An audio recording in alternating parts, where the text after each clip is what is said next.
Vamos agora entrar na apostila, na página de número 26.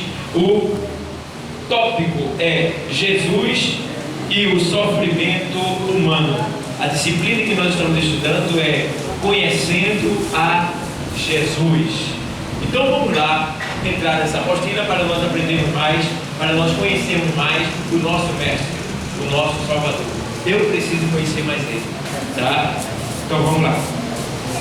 Diz assim: Jesus e o sofrimento humano. Alguém pergunta: Jesus poderia ter cometido pecado? Isso é uma interrogação. Será que ele cometeu algum pecado? O mundo acha difícil um homem viver sem pecar, mas Jesus não pecou, porque o diabo não é bobo, tá? O diabo não ia ceder, o diabo não ia perder a batalha se Jesus tivesse usado os seus atributos de Deus, ou se Jesus tivesse pecado, cometido algum pecado. Então o diabo não é bobo, entende? Ele estava atento de tudo. Ele tinha vigilantes vigiando a Jesus 24 horas, tá? Tentando ele para fazer ele pecar, porque esse era o propósito do diabo, era fazer com que Jesus cometesse pelo menos um pecado. Só bastava um. Só um pecado e o projeto de Deus caía de novo. Mas Jesus não cedeu. A Bíblia diz lá em Hebreus 4 e 16, diz que ele, em tudo ele foi tentado, mas deixa eu ver se é lá em Hebreus 4, 16, se eu estou esquecido. Aos Hebreus 4, se não for o 4 é o 7, mas vamos lá. Aos Hebreus 4 e dizer, cheguemos aqui, é isso mesmo, 4 e 15. Porque não temos um sumo sacerdote que não possa compadecer-se das nossas o quê? Porém, que como nós, em tudo foi tentado, mas sem pecado. Entendeu? Aos Hebreus 4 e 15. Então, quando você está dizendo, Jesus pecou, você diz, nunca pecou. Nunca. Porque se ele tivesse um só pecado, Satanás não ia perder a batalha. Então entende bem, Jesus poderia, essa é a pergunta, né? A interrogação. Jesus poderia ter pecado? Aí, supõe-se que, sendo ele Deus, não seria capaz de pecar, alegando que ele não estava sujeito às pressões da tentação. Como nós estamos no caso, né? A Bíblia ensina que Jesus era verdadeiro quê? Homem. E verdadeiro quê? Deus. Vamos ver, pessoal. A Bíblia diz que Jesus era verdadeiro quê? Homem. E verdadeiro quê? Deus. Muito bem. Agora, entendamos que Jesus, sendo 100% homem, 100% Deus, ele não usou os seus atributos de Deus para vencer o diabo. Por quê? Porque se Jesus usa os seus atributos de Deus para vencer o diabo, o próprio diabo vai dizer: está vendo que o homem não consegue? O homem não consegue. Você está vencendo porque você é Deus. Está usando um atributo que o homem não tem. Então o homem não pode ser liberto, porque você não está usando de boa fé. Mas Jesus não podia fazer isso. E Jesus não era bobão. Jesus sabia o que estava fazendo, o que tinha que fazer. Então, aí ele diz, vamos lá. Aí ele diz assim, verdadeiro Deus, ele não usou de nenhum dos seus o quê? Para proteger-se contra os quê? Os sentimentos. Mateus 4 e 11, veja lá.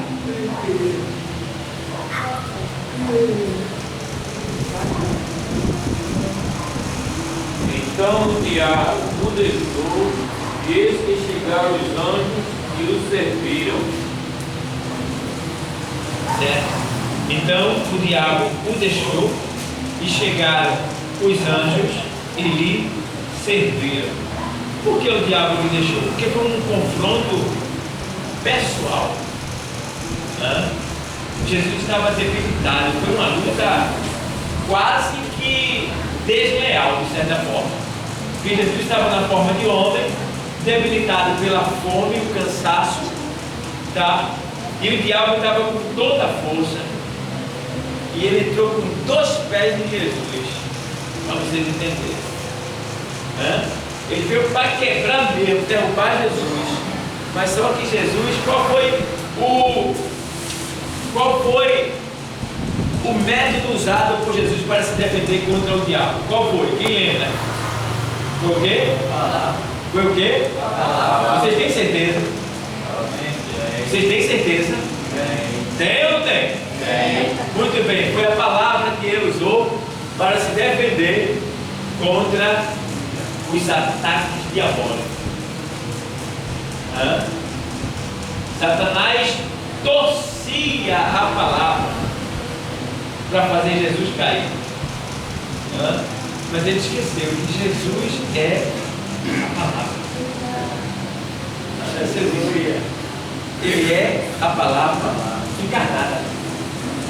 Ele é a palavra personificada. Ele é a palavra materializada, a palavra viva de Deus. Então ele não poderia perder para um falso. Aí você vê que ele diz assim, vamos lá.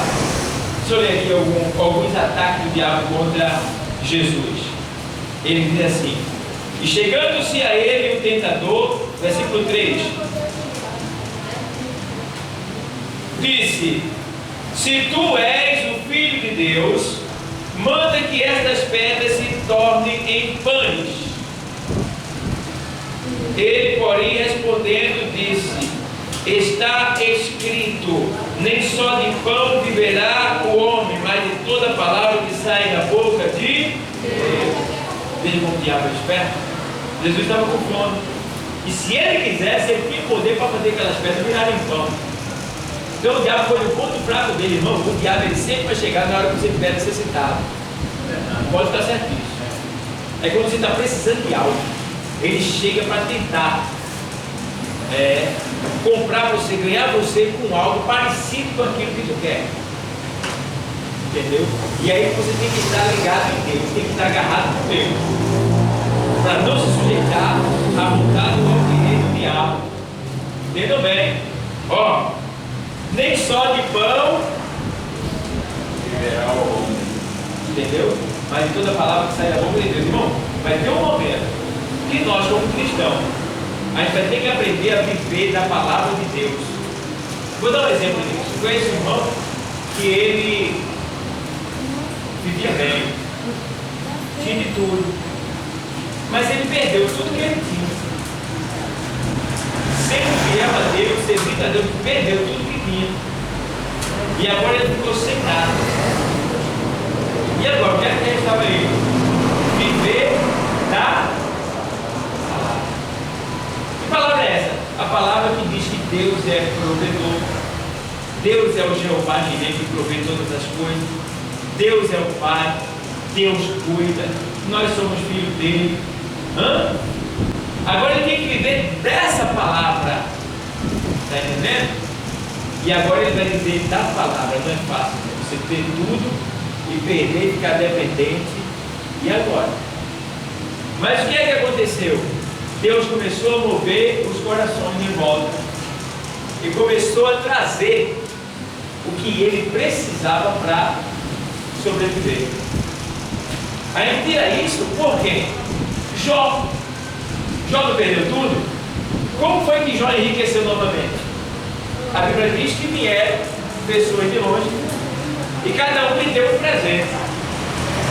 Um dava um pendente de ouro, outro dava um cordão de ouro, outro dava uma peça de ouro, outro dava isso, outro dava aquilo. Ele foi juntando aquilo tudo e começou a, de alguma maneira, investir. E aí foi, aumentando. E aí a gente esquece, quando a Bíblia diz assim, que Deus deu em dobro tudo que Jó tinha, que pensa que foi assim. Plim! Não foi assim. 10 filhos nascem num momento só? Ele teve 10 filhos. Morreu 10, mas ele recebeu mais 10. Está entendendo? Então, só para concluir a bênção dos filhos, foram quantos anos? 10 anos. Entendeu? Até que ele viesse ter o dobro, teve que haver o trabalhar dele também ali. Mas Deus colocou a mão e abreviou a bênção para ele. Fez com que a bênção se multiplicasse mais rápido. Né? E quando Deus bota a mão, irmão, sério, prospera mesmo o negócio. Então, foi isso que ele fez. Ele prosperou. Tá? De maneira tal que Jó começou a prova, até o período da prova e o término dela, ele tinha 70 anos. E Jó morreu com 210 anos. O que quer dizer que ele viveu 140 anos depois da prova, o dobro da prova. Até o tempo de vida foi o dobro também que teve dele. Está entendendo? Então, irmãos, vale a pena servir esse Deus. Tem hora que você vai ter que viver da palavra. Tem hora que meu Deus, acabou tudo. E agora, meu Pai? Espere. Ele vai suprir. Ele vai fazer alguma coisa. Vai fazer. Agora, sabe o que ele tem que fazer?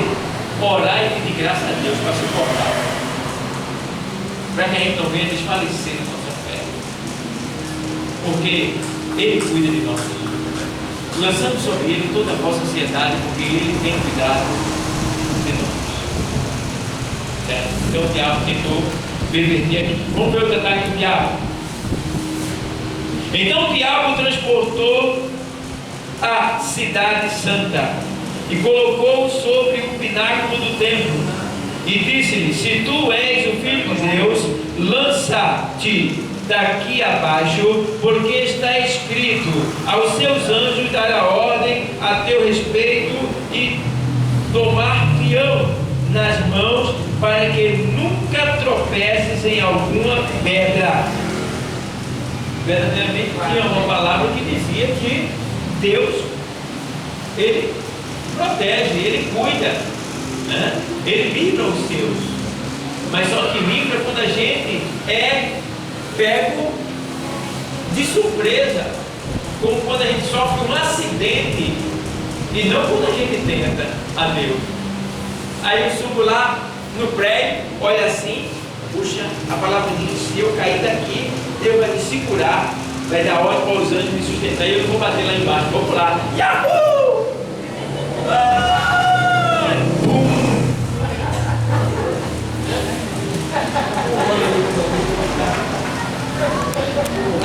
Aí, antes de chegar lá embaixo, ele vai: eita, falhou.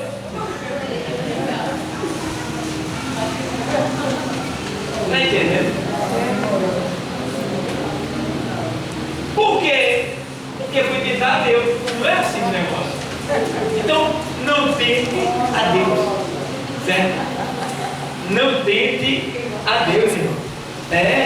E tem gente que misericórdia. Ó, ali estão pintando poder, estão assaltando por ali. Mas eu tenho Deus, vou passar por ali. Vai ficar ali, vou levar até tua boca. Vai voltar nu para casa. Porque Deus não vai entrar nessa contigo, não. Não é porque Ele não pode, é porque Ele já te avisou. Por que você vai ficar ali? Está colocando Deus à prova. Ei, pastor, teve um menino que ele passou no carro, aí atravessou o sinal antes. Aí ele disse: pode passar agora não. Ele: tudo posso naquele que me fortalece. Aí passou. Aí no final do mês chegou a multa. Vai! Tudo posso naquele que me fortalece. Pronto. Pode, não vai. Aí depois chegou o presente. A multinha para pagar. Irmão. Aí não pode tentar a Deus, irmão. Não pode. O diabo queria que Jesus ele cedesse a esse tipo de tentação. O bicho é esperto, entendeu? Então, ele vai colocar você à prova. Esteja ligado no céu, esteja ligado, né? Leia a palavra, para quando alguém tentar dizer assim, por exemplo, é aquele tipo da coisa, né? Aí a pessoa diz: puxa, eu tenho vontade de comprar, eu estou com a geladeira em casa, fraquinha, bichinha, mas está gelando. Está protegendo toda a sua comida, dá uma benção, apertadinha, pochadinha, bichinha, empurra daqui, empurra dali, ela está lá gelando. Né? Mas você tem uma geladeira de 4 mil R$1.000 nova que sai água, que fala até com você dizendo assim, tá gelado. Quem é que tem essa, pastor? Até falar, a geladeira fala. Ei, pastor, quem é que tem essa? Essa geladeira. Não é porque surge a novidade por aí, né? O pessoal, entendeu? Aí tem um fogãozinho ali, né, que acende lá, você acende ele com forte. Até vai, mas não é assim. Aí sai um que você diz assim, fogo, aí. Acende. Aí você diz, eu quero daquele. Eu quero daquele. Aí eu quero daquele. Aí você não pode comprar, mas eu quero. Mas Deus diz assim, a sua palavra, tudo posso daquele que me fortalece. Ei, pastor, é a sua. Não, ainda não. Aí a pessoa vai lá e Deus é provedor. Eu vou entrar e vou falar, eu quero aquele fogão, quero aquela geladeira, quero aquela televisão, quero isso aqui, bota aí. Aí Deus vai mandar, eu creio. Aguarda. Vai ver no final do mês. O cartãozinho chegar, vai dizer, cadê o senhor? Eu não estava lá. Eu não estou nesse negócio.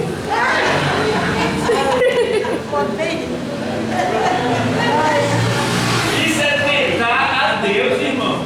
Tentar, olha, irmão, deu para comprar algo para ficar devendo. Olha, meu cabelo fica branco. Meu cabelo fica branco. Olha, eu fico na dia só para eu ficar devendo. Eu não gosto de dever. Eu não gosto de dever. Eu não gosto. Primeira vez que eu tenho um carro que eu estou devendo é esse daí, mas eu não gosto de dever. Mas quando você vai dever, você tem que fazer os cálculos e ver se você verdadeiramente pode pagar aquilo. Você vai ter os cálculos, você vai ter uma base. Tá? Aí você vai entrar com mais segurança. É o tipo da coisa. A pessoa entra numa firma, vai trabalhar numa firma terceirizada que cumpre contrato. Digamos que a firma fez um contrato com uma determinada firma de 6 meses, aí chamou você para trabalhar. Aí você vai trabalhar naquela firma terceirizada e tem o contrato com aquela firma de 6 meses. Aí a gente vai comprar um negócio para pagar no ano. Com 6 meses você vai ficar desempregado. E os outros 6 meses vai para o SPC. Está entendendo? Então tem que ter sabedoria. Então não coloque que você é crente, Deus aprova. Tá? Não coloque, pense antes de fazer qualquer coisa. Analise. Peça ajuda de Deus, me dê sabedoria, me dê atenção, me dê entendimento. Tá? Suporte. Eu entrei uma vez num consórcio com uma moto.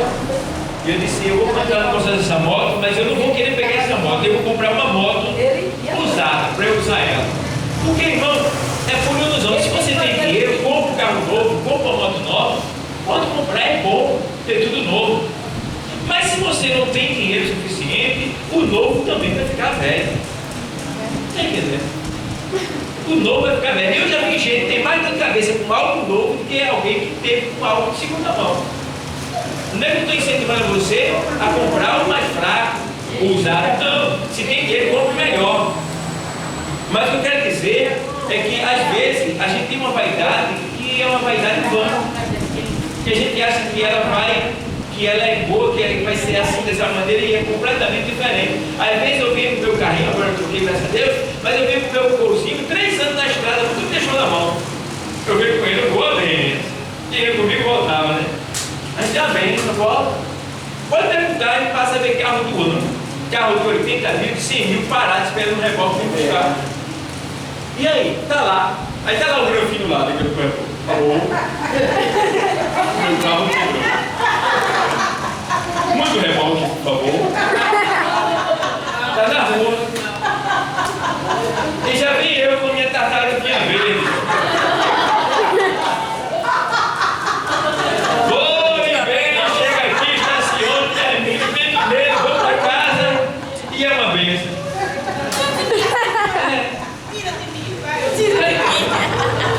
A gente é vaidoso. É vaidade, uma vaidade que acaba com a gente. Pra você ter uma ideia, o Fusca é um dos melhores carros que existe. Ele ainda é um dos melhores carros, o Fusca.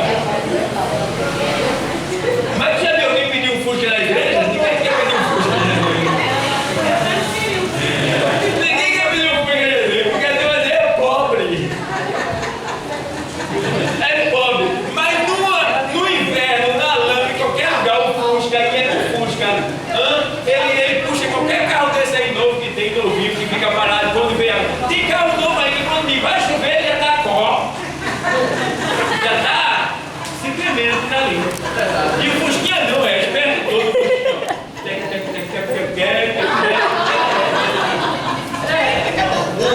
Pensa. Mas ninguém quer o Fusquinha porque o Fusquinha é carro de pobre. Mas antigamente, quem tinha o Fusquinha era rico.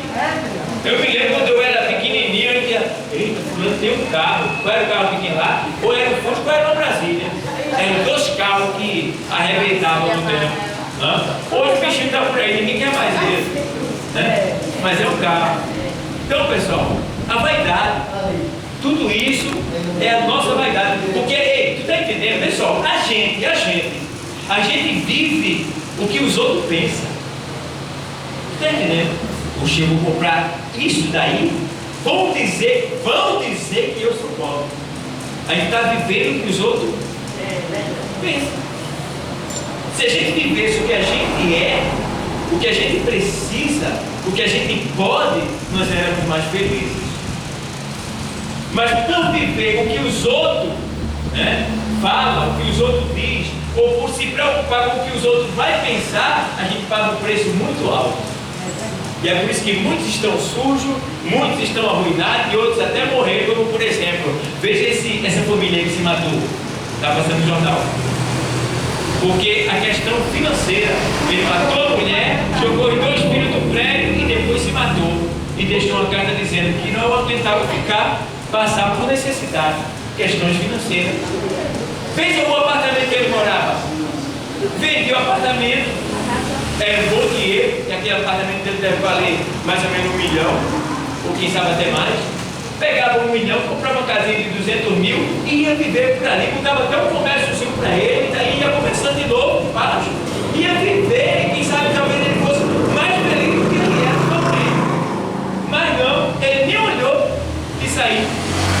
A mente dele, o patamar dele estava tão alto que não se adaptou a o que poderia acontecer e causar uma necessidade de deixar ele dependente de alguma coisa. Aí ele se matou. E é a classe social que mais comete suicídio. É, o rico. Entendeu? Porque eles vivem o que os outros pensam. Vivem de aparência. Né? Às vezes tem pessoas que vão dizer assim, fulano é muito bem de vida, é muito rico. Se vender o que tem, não dá para pagar o que deve. Não dá para pagar o que deve. Vender o que tem, não dá para pagar o que deve. E a gente fica achando que aquela pessoa é feliz porque tem um carro do ano, tem um apartamento, tem isso e aquilo, mas vai entrar na intimidade para tu ver como é que está aquela vida? Muitas vezes aquilo ali é herança. Herança, Às vezes não dá nem para pagar nenhum condomínio. também, não dorme à noite, Só dá uma base e tranquilizante. Entendeu, pessoal? Irmão, você é tão feliz, agradece a Deus. Você é muito feliz. O camarada tem uma casinha ali, né? Com 2 quartos ali, uma sala, uma cozinha, um banheiro ali. Mas glorifica a Deus. A gente não precisa de muita coisa aqui na terra, não. Eu não estou dizendo que você não deve buscar. Busque. Tem objetivos, lute, trabalhe. Mas de certa forma, não seja assim ao ponto de querer passar acima do que você pode. Entendeu? Seja feliz com o que você tem. Curta a vida em nome de Jesus Cristo. Olha, Deus deu uma piscina maior do que a do rico, do pobre. Qual é ela? A praia. Tem piscina, duvido, irmão. Eu duvido que uma piscina é melhor do que uma praia. Não é nunca. Até porque na piscina tu mergulha, o cloro acaba com teus olhos. Eu nunca vi dizer que o sal acaba com os olhos. E você toma banho na praia, ela ainda limpa. O sal, o tiro me fora. Está entendendo, irmão? E se for de 6 da manhã se for de 6 da manhã até as 9, você recebe uma vitamina chamada iodo no seu corpo. E na piscina? Tu está entendendo? O que Deus nos deu é melhor do que o que o homem faz. Entende, irmão? A gente entra em qualquer favela, passa em qualquer escuro, é ruim do rico passar. É ruim. Ele não sai nem de casa. Está entendendo? Ele fica trancado dentro de casa. A gente passa no meio do imaginário. Bom dia, boa noite. Ei, irmão, tudo legal, meu irmão. E aí? O rico, ele morre de medo. Se ele vê um ladrão, já está entendendo? A gente é feliz, não sabe. Sabe por quê? A Aí fica olhando para a vida dos outros, não fica olhando para a vida dos outros, olha para a sua. Viva a vida, seja feliz, glorifica a Deus. Irmão. O livro de lição de subir é aquele mesmo. Se o senhor subir no elevador do rico, é tudo em cabeça baixa, um olha para o rosto do outro, Entendeu? Todo mundo. E a gente já sobe no elevador e diz: ei, eu vou falar com o meu amarelinho hoje, viu? E aí? Hoje nem quero comer o cuscuz com charque. A conversa é só cuscuz. É amigo. O pastor do cara está fazendo café. Mano, o café tá Eita, tá cheiroso, né? É uma bênção do céu, irmão. É uma bênção. Mesmo que tenha uns que é meio mal educado, quando termina, mas é feliz. Tá entendendo? É feliz, irmão. Então, irmão, aí você tem que viver a vida, irmão. Viver a vida. Entendeu? Eu acho assim, eu comigo assim, eu digo: Deus, eu estou esperando o dia que o Senhor vai me dar uma casa própria, para eu ficar mais à vontade um pouquinho, porque não tiver uma casa própria, eu sei que só basta o pão de cada dia para comer, não precisa mais nada não. Eu ainda estou correndo um pouquinho, porque tem que conseguir, né, comprar uma casa para mim, mas porque eu tenho que dar satisfação. Aluguel é uma satisfação que você tem que dar, mas quando eu tiver minha casa, eu vou ficar tranquilo. Porque a pessoa que tem uma casa, irmão, se ela sair por ali, ela pega uma garrafa perto, uma garrafa de Coca-Cola, uma dela uma massa, pega um vidro, um osso, um ferro, bota no saco, leva lá no ferro velho, pesa, ganhou 3, 4, 5 real, compra 2 real de pão, compra alguma coisa mais, é 2 reais. E a bobinha, o amarelinho. O brasileirinho de cada dia. Tá entendendo? Rapaz. E passa lá na irmã e diz: irmão, bota 2 reais de verdura. Ela não consegue. Chega lá na irmã Jóia e bota 2 reais de verdura. Ela tá com uma sacola desse tamanho assim. Dá. É uma vez, irmão. Ai, Jesus, não me vale. Eita, rapaz. Se eu botar para indicar aquele dado, eu até já não perdi aqui. Vamos lá. Aí. Olha aí, Jesus. Foi na tentação que eu estava. Então vamos lá. Aí, sentimento humano, né? Mateus 4,11 já diz sobre a tentação de Jesus Cristo. Lá em Filipenses 2, 6 e 8 fala sobre a humilhação dele, como sendo ele homem, né? A Bíblia diz que ele se humilhou, sendo Deus, não usou dos seus poderes de Deus, né? Mas se humilhou como homem e foi obediente até a morte, e morte de cruz, certo? Então entenda, Jesus é Deus, mas ele não usou nenhum dos seus atributos de Deus para vencer o pecado, para vencer o diabo, certo? Ele venceu como homem, certo? Ele foi preparado para isso, porque ele é o Cordeiro de Deus que tira, certo? Vamos lá. Aqui diz assim: ele experimentou o cansaço, a fome, a sede, a tristeza, a alegria, a dor, enfim, todas as dificuldades que sentimos, inclusive os menos atrativos inerentes ao homem. Por exemplo, Hebreus 2 e 18. Vamos ler. Deixar para ler. Porque daqui ele mesmo, sendo tentado e padecer, pode socorrer ao que não tentado. Ao que o quê? Muito bem. Então, naquilo que ele foi tentado, ele pode nos socorrer. Aí, como a Bíblia diz que em tudo ele foi tentado, então, ei, tu estás sofrendo uma tentação, seja ela qual for, Jesus já sabe qual é, porque ele também passou por essa tentação. Aí você não pode dizer assim, você não pode chegar a pensar assim e dizer assim: mas Jesus sabe o que eu estou passando? Não, sabe sim. Ele sabe, certo? Então, nunca pense que ele não sabe o que você está passando, sentindo. Ele sabe, e o papel dele lá no céu é interceder por nós, certo? Então, ó, medita, tá bom? Medita, porque Jesus, ele é fiel e não desampara nenhum de nós. Vamos lá, ainda aqui. Vamos ler mais aqui. A diferença é que Jesus, embora sendo o quê?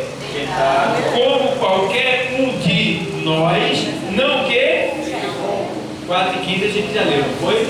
Que ele é o sumo sacerdote, que ele não pecou, em hipótese alguma, ele pecou contra.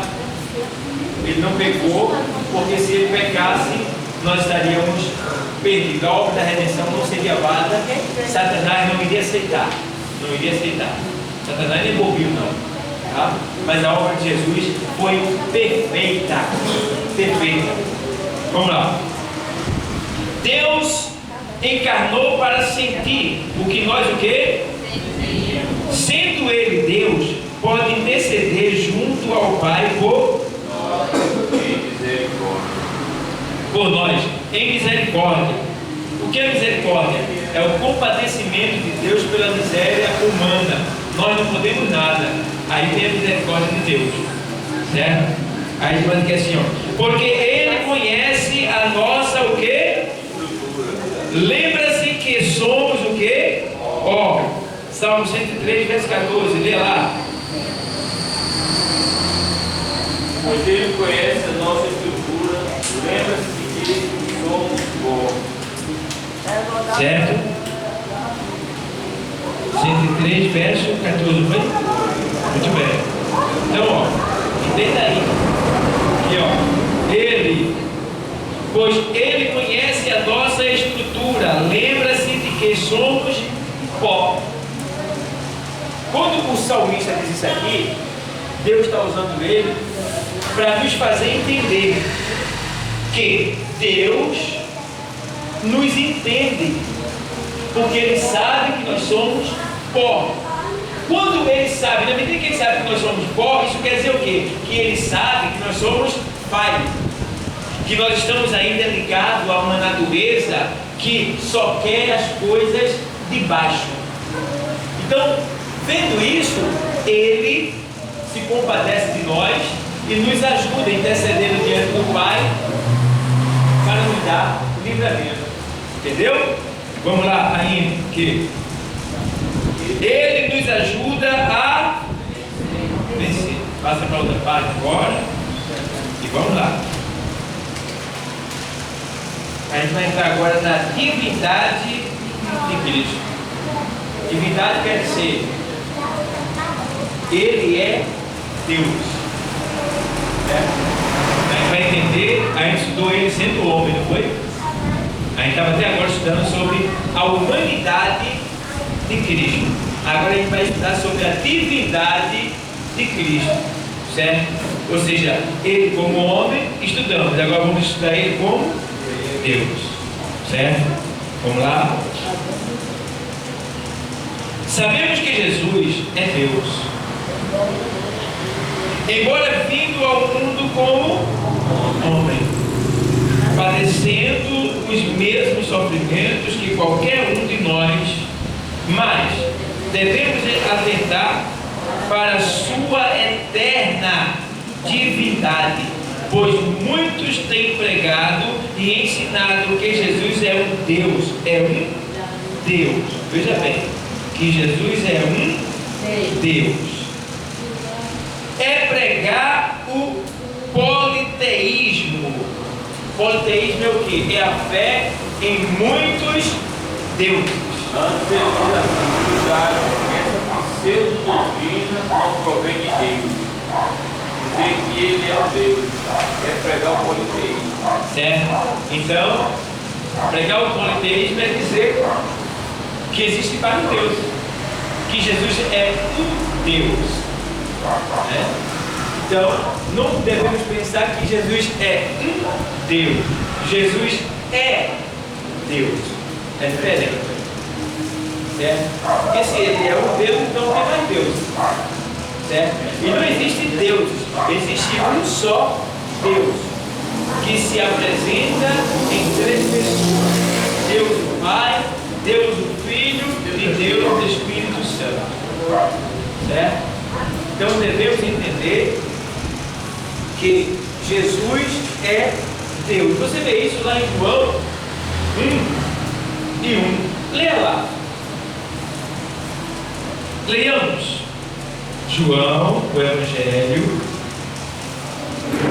1,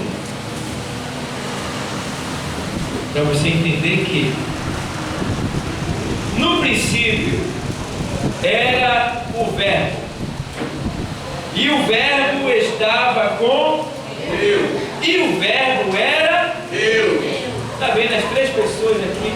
Ou seja, está vendo Jesus aqui na pessoa de Deus, no princípio. Que princípio é esse? O princípio de todas as coisas, quando não existia nada. Entendeu? No princípio era o Verbo, e o Verbo era Deus, e o Verbo estava com Deus. É Deus na sua pessoa. Então, ó, Deus.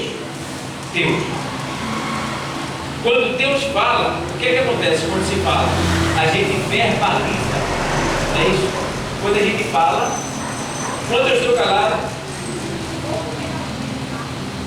A, B, estou verbalizando. Está saindo algo, está acontecendo algo, está sendo criado algo, está saindo algo criativo da minha boca. Então, Jesus estava em Deus. Por quê? Jesus é a palavra de Deus. Então, Jesus está em Deus. Jesus é Deus. Certo? Então, quando Deus fala, aparece Jesus, que é o Verbo de Deus. E quando Deus pensa, aparece o Espírito Santo de Deus. Os três em um. Certo? Palavra, Deus e o Espírito. Está entendendo? Diga bem. Amém. Certo? Então, no princípio era o Verbo, e o Verbo estava com Deus, e o Verbo era Deus. Então Jesus é Deus e não Deus. Entendeu? Vamos lá. Vamos entrar mais um pouquinho. Essa doutrina é boa. Essa disciplina é boa. Vamos lá. Aí, Deus. É pregar o politeísmo, a crença em vários deuses. Nós, crentes salvos e lavados no sangue de Jesus, somos totalmente o que? Contrários a este ensino maligno, pois somos monoteístas. O que é monoteísta? Alguém que crê no único Deus. Certo? Só cremos em Deus. Só em Deus. Certo? Monoteísta, porque cremos na existência de um único, soberano e poderoso Rei. Coisa linda, né? Então vamos entrar agora nos versículos para então aprender mais sobre essa divindade de Deus. Vamos lá? A gente vai agora entrar aqui vamos ver Salmo de número 37:16. Vamos para lá. Isaías 37:16. Vamos lá. A divindade de Deus. Glória a Deus. Vamos ler. 37:16 diz assim. Vou ler para vocês. 37:16. Aqui, achei. Vamos lá. Diz assim o texto: ó Senhor dos exércitos, Deus de Israel, que habitas entre os querubins, tu és o Deus, tu somente, de todos os reinos da terra. Tu fizeste os céus e a terra.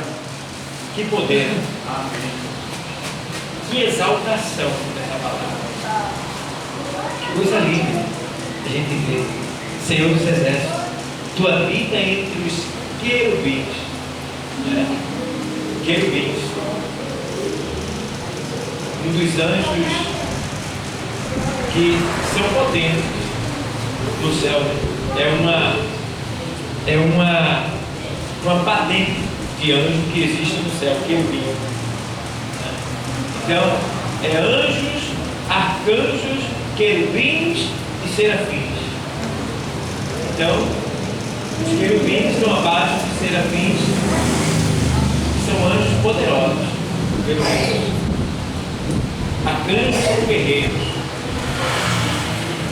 Querubins são anjos que estão a serviço particular de Deus, como também os serafins. Então, vamos ler mais um pouco ainda aqui, ainda no livro aqui. 44:8 de Isaías, vamos lá. Vamos ver esse poder de Deus, a divindade de Deus. Não vos assombreis, nem temais. Porventura, desde então, não vos fiz ouvir e não vos anunciei, porque vós sois a minha o quê? Há outro Deus além de mim? Ele está perguntando. Há outro Deus além de mim?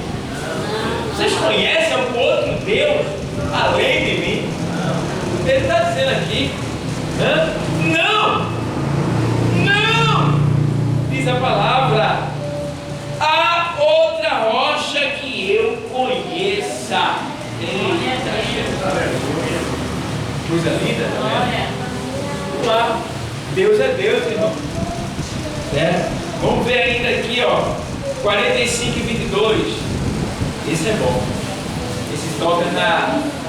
Esse toca na Igreja Católica.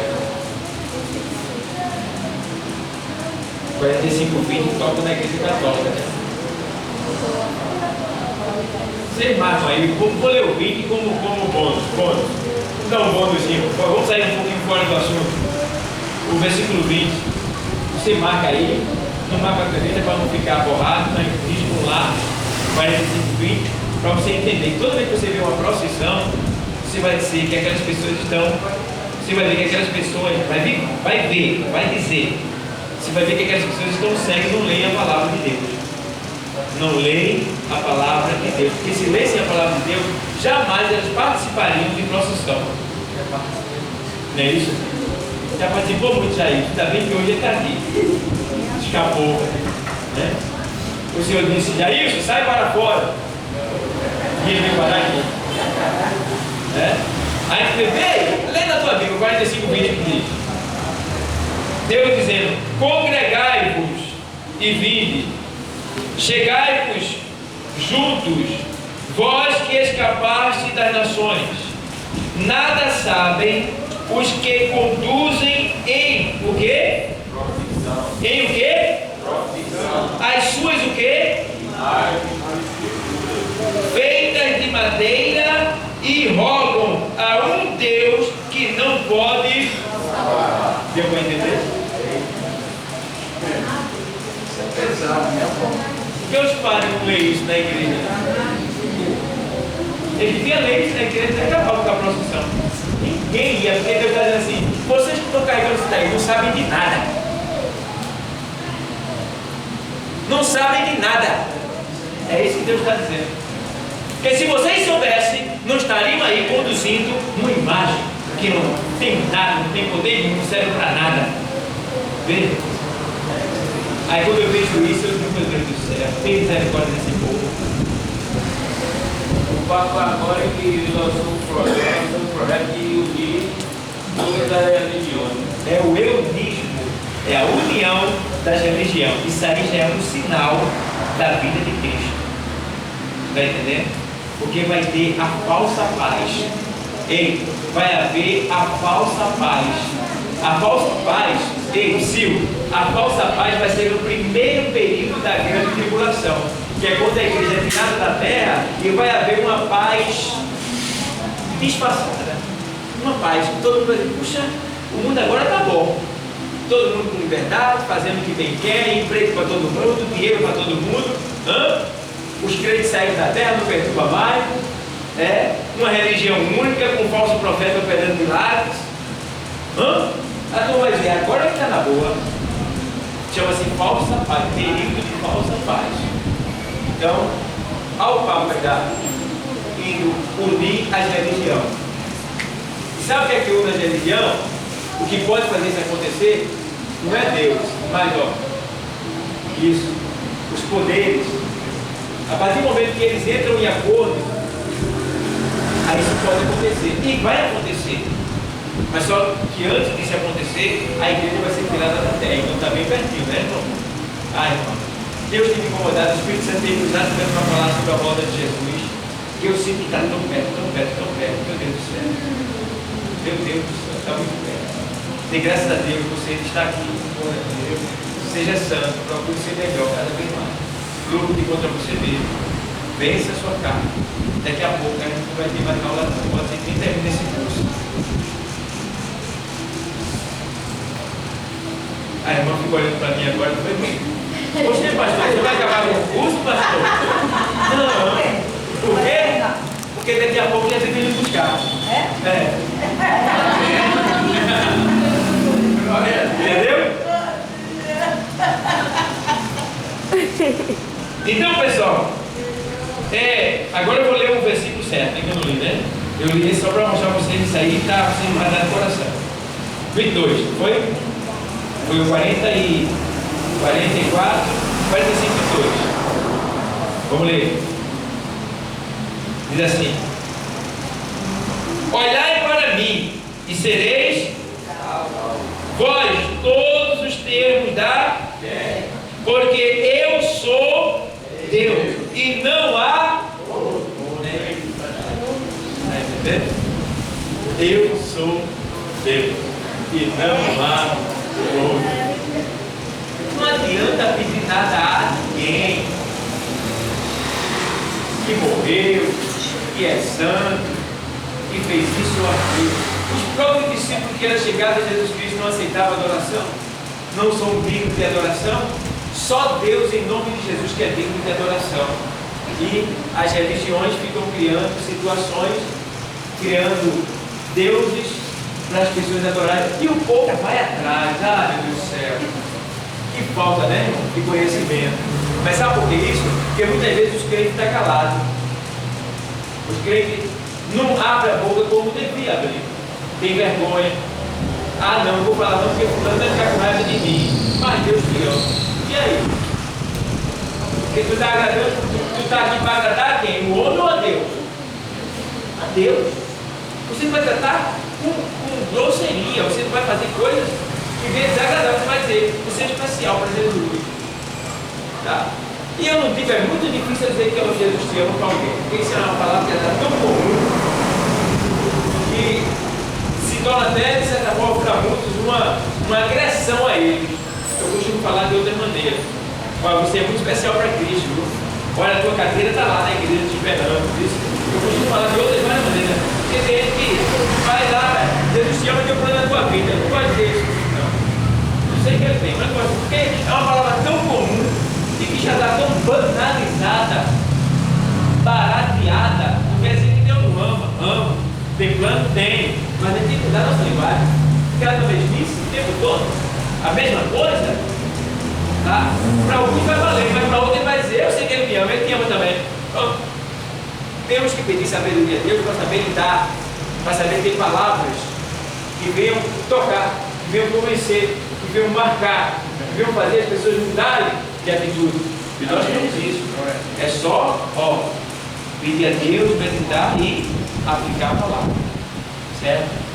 Então, eu tenho um método de evangelismo que eu digo, a tua cadeira está lá, esse camarada sabe do meu testemunho, né?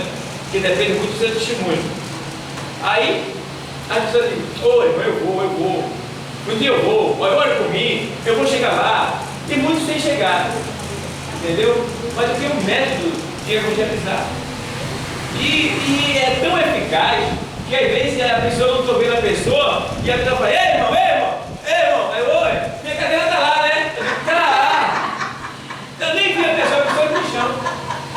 Está entendendo? Então, são métodos novos que a gente tem que usar, tá? Para fazer com que as pessoas cheguem na casa do Senhor. Tá? Eu tenho contato com muitas pessoas que Porque eu já disse isso para ela várias vezes. Né? Já disse. Eu olho para a pessoa e digo, olha, eu creio que um dia ele vai estar trabalhando comigo para o Senhor lá na minha igreja. Eu creio. Eu creio que um dia ele vai fazer uma grande obra aqui. Eu começo a profetizar. Eu começo a falar de Deus para a pessoa. E a pessoa vai sendo tocada. Mas eu fico, ei, eu te amo. Ei, eu te amo. Vale, é válido. Mas vamos mudar. Vamos ser criativos. Tá? Que aí a gente vai marcar mais. Então, eu sou Deus, né? Vamos lá. Vamos ver mais aqui. Estamos estudando sobre a divindade. 46 e 9.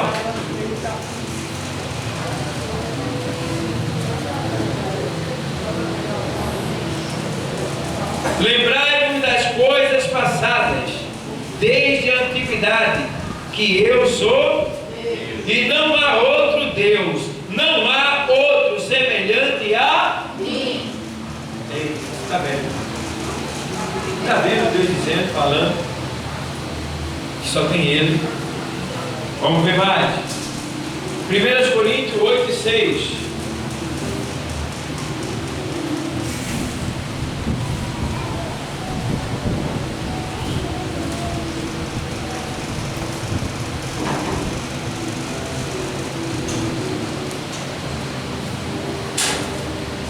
Diz assim: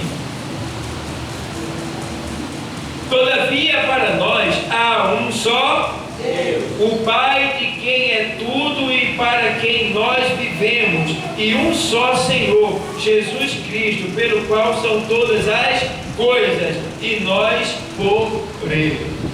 Certo? Só um Pai que existe, que é Deus, e um Senhor, que é Jesus Cristo, que veio nos salvar. Foi entregue no nosso lugar. Entendeu, pessoal? Entendeu, demais? Vamos ver agora. Jesus é o quê? Deus eternamente. Vamos ver Salmo de número 90, verso 2.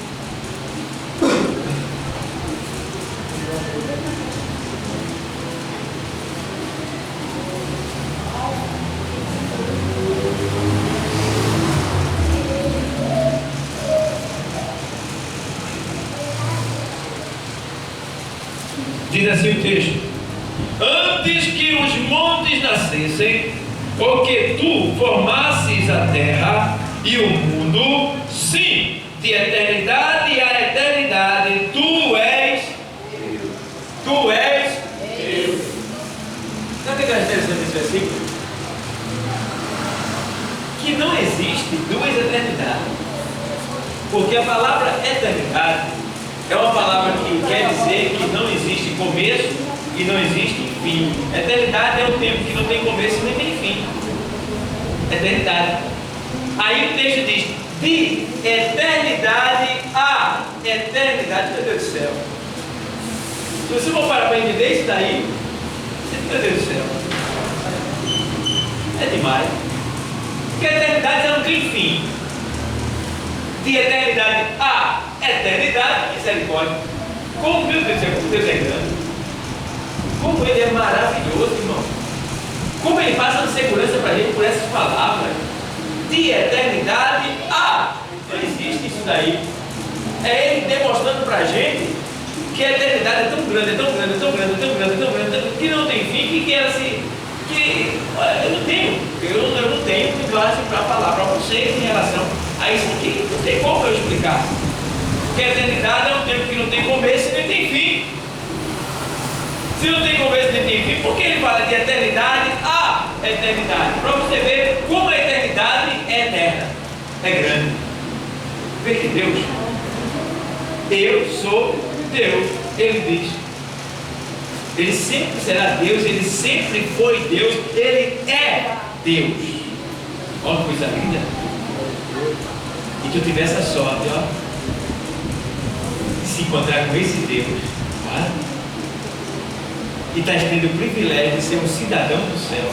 Ó, eita, que privilégio, que coisa boa, coisa gostosa. Ah, que segurança a gente sente. O arrebatamento está próximo a acontecer e a gente está aqui pronto para subir. É só vigiar. Vamos lá. Ainda, desde o princípio, a gloriosa e divina presença do nosso Senhor Jesus Cristo é manifestada desde o princípio. Gênesis 1 e 1. Diz o quê? princípio criou Deus o céu e a terra. No princípio. No princípio. Que princípio é esse? No princípio criou Deus o céu e a terra. Deus o céu e a terra. Quando ele no princípio criou Deus os céus e a terra, Jesus já estava atuando aí. Porque quando Jesus, ou seja, quando Deus ele fala, o que acontece? Aparece quem? Jesus. Quando ele fala, aparece Jesus. E na medida que ele fala, aparece Jesus, que é a palavra, o Espírito atende à palavra e faz acontecer. Então era Deus falando, a palavra aparecendo e o Espírito Santo fazendo, gerando, criando. Está entendendo? Os três trabalhando em união, né? E ali estava Jesus, que é a palavra de Deus. Quando o Senhor diz assim: no princípio criou Deus os céus e a terra era sem forma e vazia, e disse Deus, ele começa a falar agora, e disse Deus, haja luz. Quando Deus disse haja luz, é a primeira palavra de Deus na Bíblia. Entenda? Quando ele se manifesta, quando ele aparece na Bíblia, é aí, ó. E disse Deus, haja. Quem é a luz? Ele disse, eu sou a luz. Ele é a luz. E a Bíblia diz que lá não precisaremos de sol, porque o próprio Senhor será a nossa luz. Então, haja luz. Deus verbalizou a luz e a luz apareceu. Então, igreja, vamos ver mais. Tem mais assim, ó. João 1 e 2, que ele é o verbo. O João 1 e 2 que dizem como é pouco tempo, né? Que ele é verbo. Aí vai dizer assim, ó. Ele é o sábio arquiteto na criação de todas as. Vê que coisa linda agora lá em Provérbios. Ele é o sábio arquiteto, criador de todas as coisas. Vê que coisa linda. 8 e 12 de Provérbios. Vamos para lá.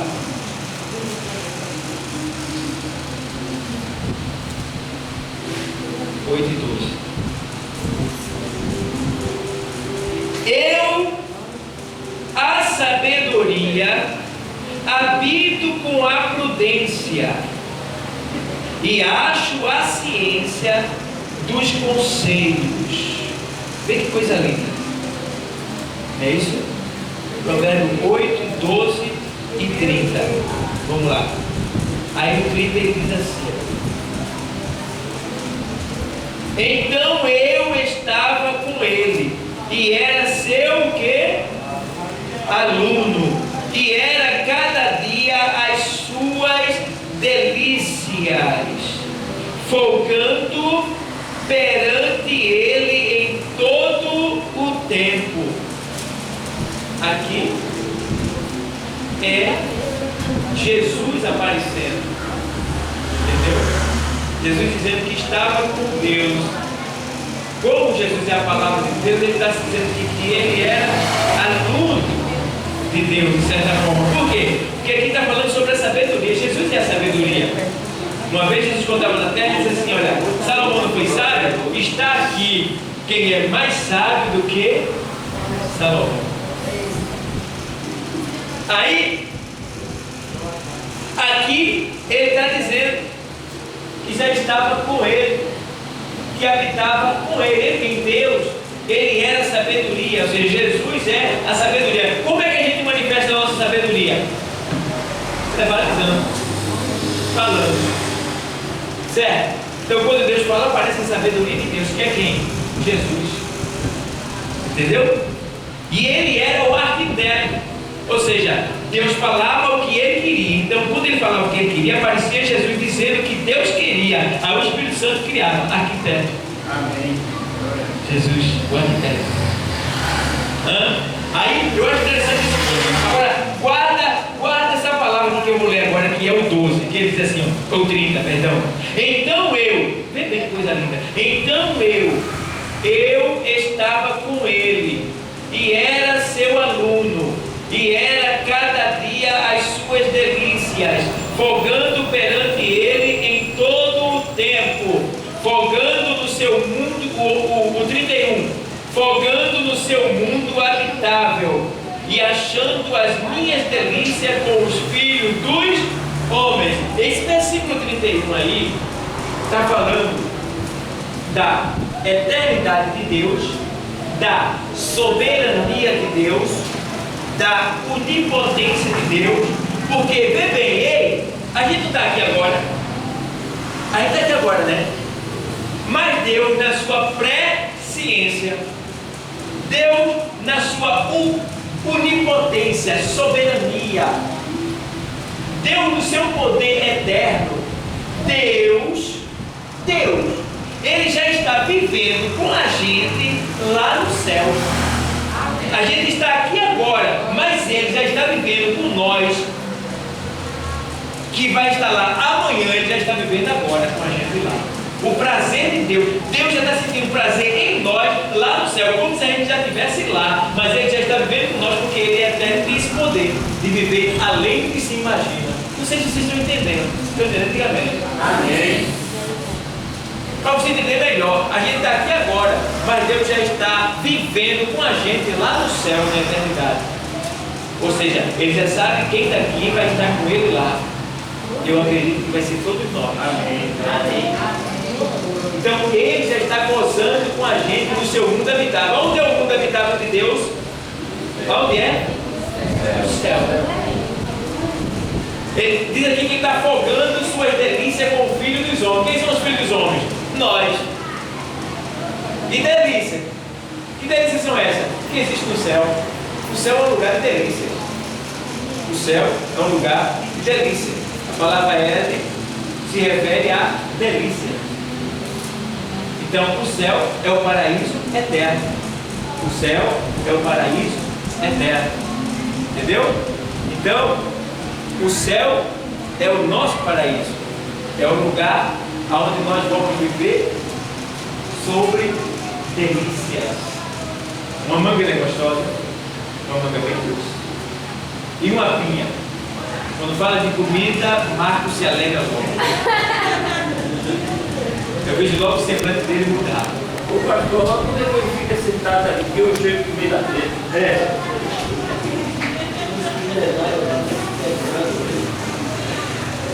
Marcos, ele tem o dom de gourmet. É. Ele nasceu para ser um provador. Ele é um especialista em sabor. Marcos é. Então, ele é especialista também em gastronomia. Comida. Né? Então, imagina, Marcos, quando ele chegar no céu. Imagina, pessoal, uma pinha gostosa, uma pinha bem suculenta, daquela bem grande. E, olha, uma manga bem deliciosa. E um sorvete de coco com chocolate, daquele bem duro que a gente chega e mastiga ele. Quanta coisa gostosa existe aqui na terra. Mas a Bíblia diz que o que tem aqui é só uma sombra das coisas futuras. Uma sombra. Se essas coisas tão gostosas são uma sombra, imagina a realidade das coisas lá em cima. Que delícia, hein? Está tudo guardado para nós. É tudo para a gente. Vai ser muito bom. Amém, igreja? Paramos aí e para a semana a gente dá continuidade. Tá?